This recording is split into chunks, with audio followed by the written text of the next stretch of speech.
ଜଣେ ଗୃହସ୍ଥ ହିଁ ଉତ୍ତମ ଯୋଗୀ ହୋଇଥାଏ।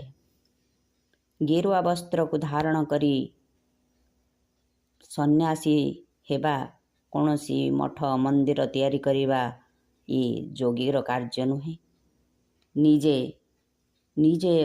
ନିଜର ଶ୍ରମ ଦ୍ୱାରା, ନିଜର ପରିଶ୍ରମ ଦ୍ୱାରା ନିଜେ ଗୃହସ୍ଥ ହୋଇ ନିଜର ପରିବାରକୁ ଚଳାଇବା ସଙ୍ଗେ ସଙ୍ଗେ ସଂସାରର ମଙ୍ଗଳ କରିବାର କାମ୍ୟ ଏବଂ ଅଷ୍ଟାଙ୍ଗ ଯୋଗ ମାର୍ଗକୁ ପାଳନ କରି ଯେଉଁ ଯୋଗୀ ନିଜ ଗୃହରେ ଯୋଗସ୍ଥ ହୋଇ ନିଜକୁ ଜୀବନ୍ମୁକ୍ତ କରାଇଥାଏ, ସେ ହିଁ ପ୍ରକୃତ ଯୋଗୀ।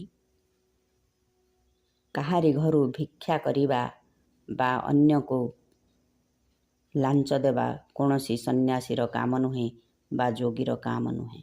ସପ୍ରେମ ଜୟ।